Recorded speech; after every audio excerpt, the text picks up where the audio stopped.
Welcome to Coffee Break with Rachel Vigil, taking a daily look at the biggest stories in Denver sports and interacting live with you, the Coffee Break fam. So sit back, relax, grab a cup of joe, and enjoy your coffee break. Here's your host, Rachel Vigil. Happy Friday, everybody. There are people out there in the world that don't think Nikola Jokic is the best player. And man, do I feel bad for them. There's so much to get into. Last night was a crazy night for Denver sports. Tons to talk about, you guys. Happy Friday. Happy to have you here for the next 30 minutes as we talk. We're also going to do some sort of fun thing towards the end of the show. Of course, it's a Friday. Sit back, grab some coffee, hang out, and chill for a little bit. Tons and tons to get into. We're not going to get to a whole lot of Broncos today, although we do have some injury updates, of course, we want to talk about, and then some team awards. Plus, Justin Simmons absolutely crushing my heart yesterday with this statement. But again, we got to start with the Denver Nuggets. If you were not watching last night, holy smokes. And first of all, this breaks my heart because there are still so many people that are unable to watch the Denver Nuggets and the Colorado Avalanche every single night, and it absolutely crushes my heart. So I hope that if you are one of those people that, one, you're able to go out and have some nice dinner, get some drinks, and watch some of the games every once in a while, because last night's game proved that the Denver Nuggets are absolutely insane, but also that Nikola Jokic is one of the best players absolutely ever. The Nuggets beat the Warriors 130-127. Let's start with nearly 5 minutes left in the game first. Steve Kerr is yapping at Nikola Jokic, all right? They call a timeout. Nikola Jokic is walking off. Steve Kerr is absolutely just yapping away, and that's a bad mistake right there. You don't try and set the Joker off. No. A 7-0 run turned into a 25-4 run in total to end the game. And Nikola Jokic from 39 feet out hits a buzzer beater, and it absolutely sent the NBA into a complete frenzy. Twitter was exploding. My DMs were exploding. Everybody freaking out about the Joker. And you guys, one of the best parts about it was the emotion on the Joker's face. Look at this. You can just see the emotion from everybody on that Denver Nuggets team, and it was wonderful. We don't often see Nikola Jokic have so much emotion for such a big play, and I feel like it's starting to come out more and more and more. I also love Kentavious Caldwell-Pope in the back of the second picture, the one on the right. And it's just, there's so much emotion. It was so much fun to see. I could not believe it when I saw it go in. Never in a million years, which is ridiculous. I should have thought, I'm like, this is Nikola Jokic we're talking about. Of course this is going to go in from 39 feet out, half-court buzzer beater. Absolutely insane. But not only did Jokic nail that 39-footer, he also helped with the double team that Jamal and Joker set on Steph Curry to be able to give Jamal the steal to be able to get the ball. You can just tell he's so dynamic in every single way. And of course, this was also kind of big for Jamal, you guys. He's been back to obviously where he tore his ACL, and it gave him that terrible knee injury 2 years ago, or longer than 2 years ago. It doomed him for 2 years, essentially. But he was able to go back there and get another win in Golden State. I think we can all remember the game when Jamal went down. It crushed so many of our hearts. But hey, he also added 25 points last night and 6 assists on the night. So I think he's kind of getting to the point, and we had this conversation last year, Nuggets fans, where Aaron Gordon wanted to go to the All-Star game. Jamal Murray wanted to go to the All-Star game. KCP, why not? Throw him in the mix. And right now, Joker is the only player on that Denver Nuggets squad that is in the voting to be able to go to the All-Star game. He's number 3. He's behind LeBron and Kevin Durant when it comes to the front court for the Western Conference. First of all, is that disrespectful? We're talking about Nikola Jokic, literally the best player in the world, and he's number 3. I get that it's a fan vote, it's a popularity contest, but I feel like everybody learned who Nikola Jokic was last year when it came to the All-Star, or to the NBA Finals. Neither of the other two were in the NBA Finals, so just saying that right there. But I feel like it is a little disrespectful that Jamal Murray's not in. And of course, he's been hurt. I totally understand that. But John Morant's on the list, and heck, he was suspended for half of the season already, it feels like, because obviously of dumb things that he was doing, posting online. So where's Jamal Murray? Aaron Gordon, would love to see him get in. I know he talked a ton about that last year, but I'm like, I feel like they got a little bit of chip on their shoulder. Now, fans, Nuggets fans, listen up. You can still vote until January 20th if you would like to get any of the rest of the talent in the All-Star game. Joker, obviously number 3 on that list, like I said, behind LeBron and Kevin Durant. But how about we get the rest of them in? So you can continue to vote up until January 20th. So definitely do that. Now, hey, KCP, I mentioned him. They brought him in to play incredible defense, and boy, has he continued to do that time and time again. And you know what? He never lets Steph Curry get the best of him while he is defending him. He is so fun to watch. Perimeter stopper. KCP has made Denver Nuggets fans' heart, I feel like, explode by just the person he is. He's so good. He's so great with talking to the media too and really giving just like an inside look of what it means to be a Denver Nugget. I love that about KCP. But his defense, man, he just absolutely lights it up and I love it. I love being able to see him go against one of the best in Steph Curry all the time. So definitely fun. Now, here was also one of my favorite parts about last night. Joker obviously getting on with the TNT set. And first of all, TNT broadcast for basketball, there's nobody who does it better. I'm sorry. It just cannot possibly be done. But they get on and they're asking him how, teams are chasing the Denver Nuggets after what they were doing last year. And so there's always that chip on their shoulder of, hey, you're going to get the best of every single team every single night. And Jokic goes on to say, we are chasing the Denver Nuggets too. We want to be better than last year. I think we're capable of being better. And to beat that team this year, we are chasing the Denver Nuggets too. And I absolutely love that out of Jokic. You want to be better than the team you were last year. And I think that they're starting to kind of show that they definitely might be better than the team they were last year. There are little things. And yes, we've seen Michael Malone, kind of work with the different rotations that we've seen based on injuries and stuff. But I think when you get this core back together, I think that they can make a really, really far run. And so I love that Nikola Jokic is, yes, chasing the same Denver Nuggets team last year. And they want to be able to do it again, repeat. How special would that be? I was watching, and I don't know if anybody else did. We didn't talk about it here on Coffee Break. Nikola Jokic did a sit-down interview with MPJ, and it was so raw and real. And we can talk so much about, how people give media different answers. But this was such a fun conversation. And he were talking about the pressure and wanting to be the very best and how Jokic deals with that. And he said, you're kind of addicted to it. You want to be the very best every single day. And I love that out of Nikola Jokic. And I feel like we see that time and time again. You guys, he's been just so good. So I love that they're continuing to chase the Denver Nuggets as of last year. Also, Nikola Jokic, the last 4 games, I've got the 3 up here on the stats, but you guys, his last 4 games, he's shooting 89%. Like, are you freaking kidding me with these kind of stats right here? 13 of 16 versus Golden State, 6 of 7 versus Charlotte, and 9 of 10 versus OKC. That's just absolutely incredible right there out of the Joker. 89%, Nuggets fans. Unheard of. It's just absolutely crazy. 39 of 44. He's so much fun to watch. I absolutely love it.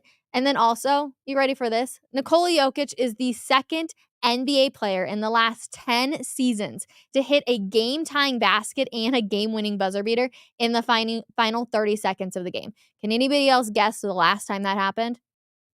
LeBron James in overtime against the Timberwolves in 2018. Yes, Jokic, LeBron, that conversation is starting to become more and more and more. Now, there's 2 players in Colorado, in Denver, the Mile High City, you guys, that are the best at what they're doing, and we're so lucky to have them.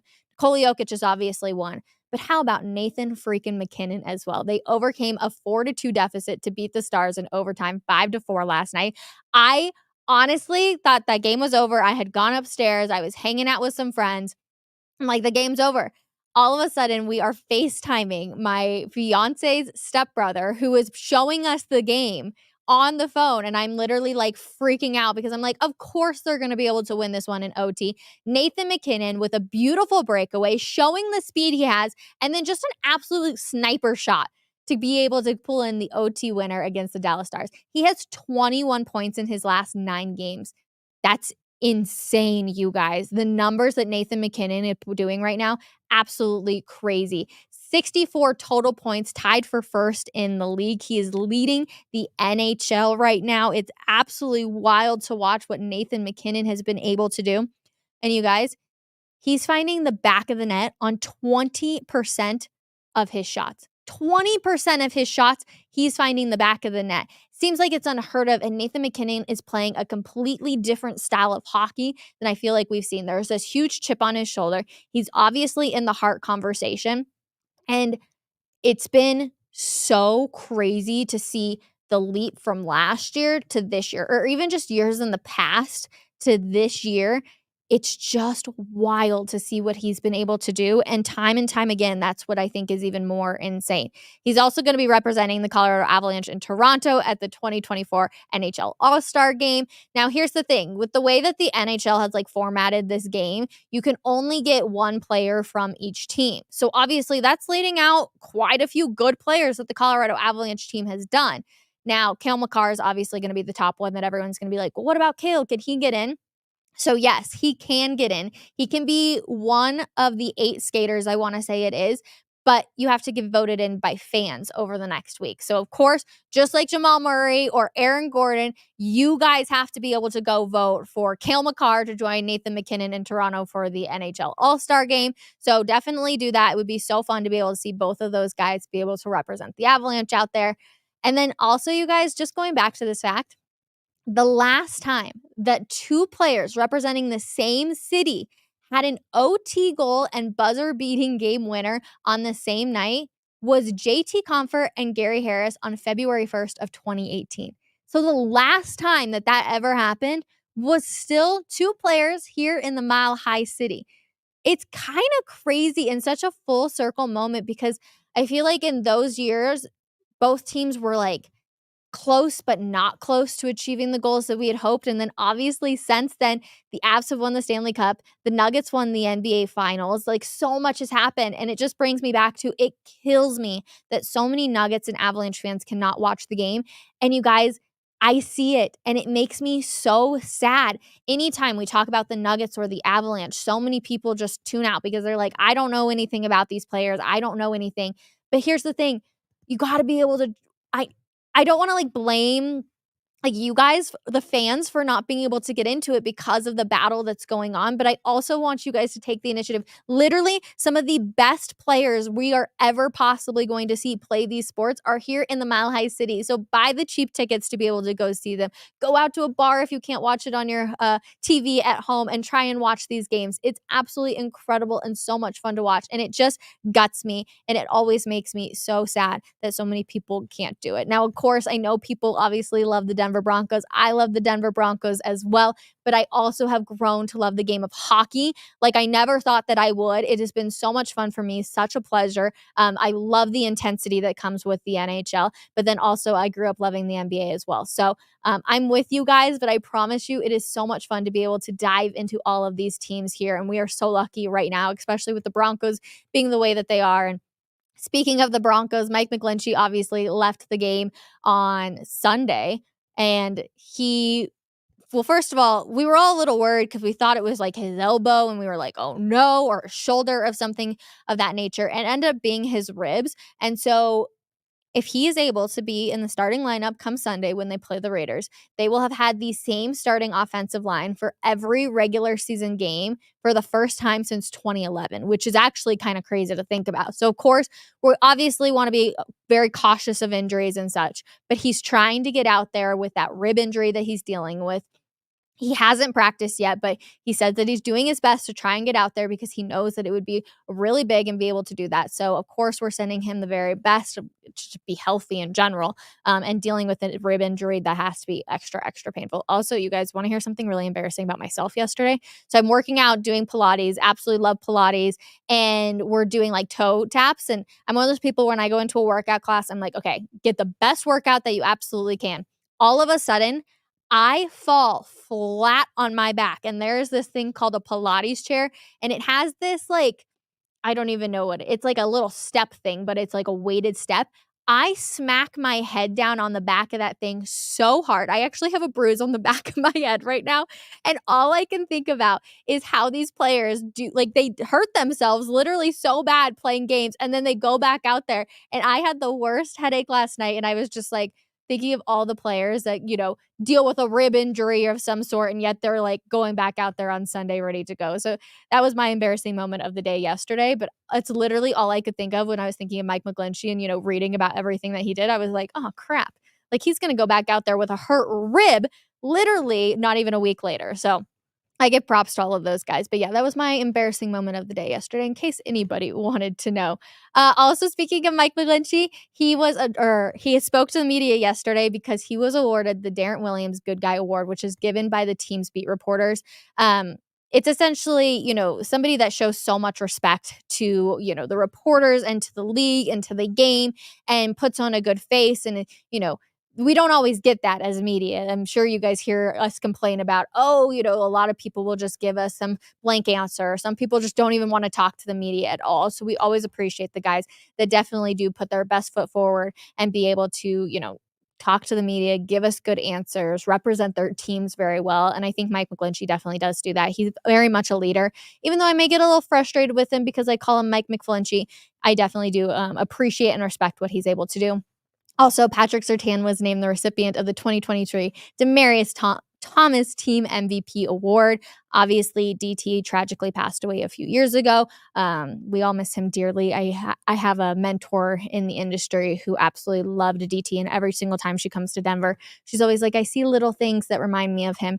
And he was just, I don't know, he had like the best smile, past the best light. He meant so much to the kids' foundations here in Denver too. So it was obviously very sad when he tragically passed away in 2021. But Pat Surtain obviously being able to win that for the second year in a row. Justin Simmons won it the first year, and then the past 2 years, Pat Surtain has been able to win it as well. And then you guys, we got to just talk about this. Justin Simmons absolutely broke my heart when he had a quote talking about he was obviously nominated to go out to the Pro Bowl again. Congratulations to Justin Simmons. He broke my heart, though, you guys, when he says, I've always said I can't wait for the day where I get to be selected and I can't go because I'll be playing in a bigger game. Oh my gosh, is that not just so crushing right there? I was like, Justin Simmons, that makes me so sad because he's never even made it to the postseason, which he's had such a great career here in Colorado. So it kills me a little bit that he hasn't been able to. He was drafted the year after the Broncos made the Super Bowl. But doesn't that quote just absolutely kind of kill you inside? I'm like, oh, the fact that he can't wait for the day where he gets to be selected to the Pro Bowl because he's been an outstanding talent and he has to turn it down because he's going to be playing in the Super Bowl a week later. I was like, that just crushed my soul a little bit with that quote. And you know what, Justin Simmons? I really, really hope that one day soon that day does come for you. I'm always kind of curious with Justin specifically if he wants to be here in Denver. Like, I know he would always say, yes, I love the city of Denver. I always want to be here for my career. But if he doesn't see, a Super Bowl in the next 3-4 years for this team, I'm really curious if he does want to stay here. Because I wouldn't blame him for wanting to be like, I'm gone. I don't want to do this anymore. I want to go to a team where I can actually make the postseason, where I could possibly win a Super Bowl. He has the talent. Right? We were talking about it even at the trade deadline. Like, could you possibly get rid of Justin Simmons?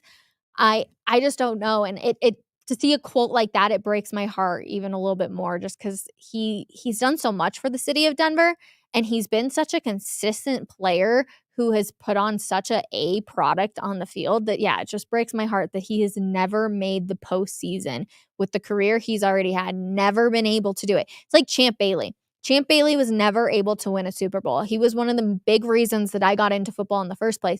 Never won a Super Bowl. Look at the career he had. Everybody talked so highly about him. And yeah, he was never able to win a Super Bowl. So it just kind of crushes you a little bit when you think of that, because there are so many outstanding players that, they have such this incredible potential. And yet they never, get the one thing that every single player goes out there trying to get. So that breaks my heart a little bit. Some more injury updates for everybody, though. Wide receiver Courtland Sutton and edge rusher Baron Browning, they're both on their continued path to hopefully returning this upcoming weekend against the Raiders from concussion protocol. They wore normal jerseys yesterday and after wearing the blue non-contact jerseys on Wednesday. So hopefully they will both be ready to go. You obviously never know. And then also Marvin Mims Jr. had a full practice on Thursday after being limited on Wednesday, which is also great to see. Man, these injuries, it's tough, because at what point do you be like, hey, you know what? The season's already over. And we talked about this yesterday with Will Peterson. you almost want them. They keep talking about how this like winning season is so important and how they so badly want to do it. In the back of my head, every single time, I'm like, yeah, but if you lose this game, you could possibly have the number 11 pick in the NFL draft. And that's kind of more important than I think than just winning this game, being able to move up, hopefully, to be able to land a top tier QB. So I'm kind of rooting for a loss against the Raiders. I don't know about all of you guys. Let me know in the comments. It's something I feel like is an interesting conversation because, of course, you always want to see your team win. But at the exact same time, that number possibly 11 pick sounds pretty good. So let me know in the comments how you guys are feeling about that one. I'll read some of those off here in a second. Now, speaking of like draft picks and such, first of all, there is a mock draft right now for 2025 that has Travis Hunter and Shedeur Sanders going number 1 and number 2 next year in the 2025 draft. Now, of course, that is so much can happen in that time. But, however, they both are in the top 100 college football players of 2023 coming out of ESPN. So that's some interesting news right there. Obviously, Travis Hunter, the two-way star, you guys, he was so much fun to watch this season. I can't believe he has the energy to play both sides of the ball. And then you, of course, have Shedeur Sanders, star quarterback. Some people may not agree with the watch shining and everything like that, but you have to admit that he put his team in some pretty big situations and pretty good situations this past season. Obviously, the offensive line really struggled being able to protect him. But after, a bad season 2 years ago, a really, really bad season, and being able to be where they were this past year, I would say that it's pretty good. Travis Hunter obviously won a major award was listed first team All-American too. And then Sanders was the honorable mention for the Pac-12's all-conference team. Now, of course, if you look at, who else was in that Pac-12 team, you got Bo Nix in there, a couple other players that were definitely all there. So it kind of makes sense that he was just an honorable mention. But on that ESPN list, Hunter was listed as the 35th best player in the country, and Shedeur Sanders was 69th right there. So I want to check out some of your guys' comments. How are you feeling about the game on Sunday? Do you want the Broncos to win or do you want the Broncos to lose? Let's see. I want to read some of these. If we lose, but that leads to drafting the QB, that leads us to a Super Bowl win, then is it really a loss? Fair point. Obviously, you kind of have to hit a home run with whoever you're going to draft, and it's going to take like a few years. I don't know if there's ever been a rookie QB that has led a team to win a Super Bowl. That would have to be something I need to look up for sure. But if they win a Super Bowl here in 3-4 years, then yeah, I would say it definitely would be a win for the Denver Broncos group, even if they lose. RJ beat the Raiders. You're not feeling it. You're kind of just like, I want the win on Sunday. I want to feel good about my team, not looking ahead to the future. Based on whether the Broncos win the game against the Raiders, it breaks the losing cycle. True that. It does break that. But again, I'm kind of trying to look big picture here. And of course, everybody has their opinions. I'm not trying to tell you guys, oh, my opinion's better than yours. You want them to win on Sunday, 100%. I am just trying to look at the bigger picture because, yes, this year absolutely means nothing. And yes, I know a lot of these players will go out there and do their very best, especially names that could possibly be on the see you later list. For a lot of those guys, I know they will go out there. MacKinnon is dialed in, focused on one thing. Nathan MacKinnon, you guys, is absolutely going crazy. It has been so much fun to watch him. He should absolutely win the Hart Trophy this year. I am full on that list of, yes, sign Nathan MacKinnon's name, allow him to do that. He's been so much fun. Number one Raiders hater, yes, if Broncos win, they have to move up to get a franchise QB. Correct. If the Broncos beat the Raiders, they could drop down as low as 18 in the draft. And then, yeah, you're having to trade more to be able to move up more, etc. This draft, you guys, is going to be crazy. And there's going to be so much good stuff coming out ahead of time from Andrew Mason, Cecil Lammey. So make sure you're tuned in to denversports.com, Orange and Blue today, 3:30 every single day as well. Make sure you're dialed in because there's going to be so much good stuff. Shrine Bowl is coming up here in just a few weeks. Obviously, Super Bowl is going to be coming up, so you get a ton of good interviews and stuff out of that. So plenty of good things. But you guys, I figured it's a Friday. Let's end this show on a fun note. And I always love doing this. I know some people do as well. So I thought, why not do the perfect lineup? And it's one of these where you have to pick a $5 or $4 and you have to make it equal 15 or whatever. And I saw this morning and I was like, you know what? We should absolutely do this today. So let's do it. I am actually number one with $1, I'm picking up quarterback Jalen Hurts if I have to do this. And if you guys are going to do it too, please drop your names in the comments below. Give me your perfect $15 lineup right there. So I'm going number 1, Jalen Hurts. So only $1 off the board. I feel like the rest of the quarterbacks, trust me, you can do it. But I feel like Jalen Hurts has the ability to run the football, but also throw some great darts as well. Number 2, on my $2 build, I'm going to do Stephon Diggs.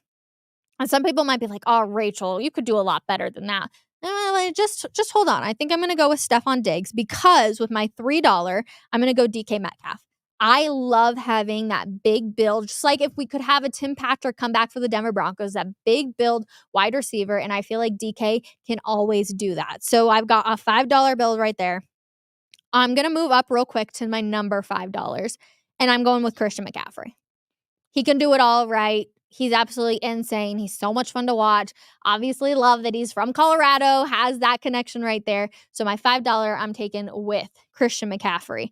But then also my 4, I'm going with Travis Kelce. You guys, I love having those bigger dudes. Like, that's what I want. A Travis Kelce and a DK Metcalf on the exact same team. Sign me up with somebody like a Jalen Hurts. Absolutely love it. So that's my perfect $15 lineup right there. I feel like those are always just so much fun to do.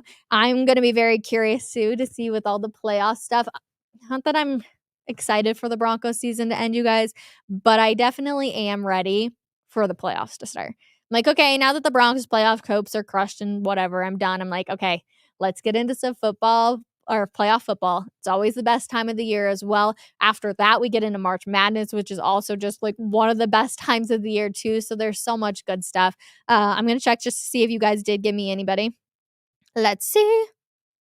Looking ahead to the future, do you think the 3rd or 4th QB in the draft is our future? It's a great question. Do I think that the 3rd or 4th QB in the draft is our future? I think after what we saw with Patrick Mahomes and how late he was taken in the draft, I think anybody can be the future. I think you just have to hit the jackpot and who that's going to be. So I would never say that, any of those guys, like Bo Nix could be the next Patrick Mahomes. Like, I don't think he's going to be, but he could be at some point.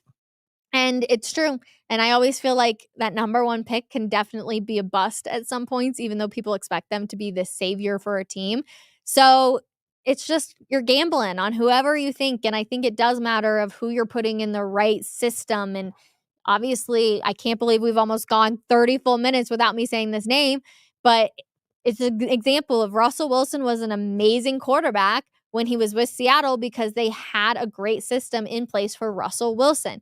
He didn't fit in with the system that Sean Payton wanted to run here. Therefore, it didn't work out. So I think that can be true for any first-round quarterback as well. If they can go into a system with a coach who has the right idea of how to utilize their strengths and weaknesses, then I think that they can really advance and look good. I mean, look at CJ Stroud and what he's been able to do. Do I think that the Houston Texans are going to win the Super Bowl this year? No. But if I was Houston, would I be thrilled about the possibility of what the future is going to look like? Abso-freaking-lutely. So do I think that the Broncos, whoever they're going to draft, is going to be the future? I hope so, because I'm sick of this constant cycle of rotating through quarterbacks that we're seeing time and time again. But hey, you never know. So plenty of good stuff, you guys. I love hanging out with you guys every single week. There is some exciting news on the horizon that I cannot wait to share with you guys over the next upcoming week. So make sure you stay tuned to Coffee Break. And we'll, of course, be talking with Andrew Mason on Monday about the game against the Raiders. So come hang out with us then. You guys, I hope you all have a wonderful weekend. Enjoy it. You survived the holidays in the first week back after them. Love hanging out with you guys. And we will see you all on Monday morning, 10:30 a.m. Have a wonderful weekend, everybody. Bye.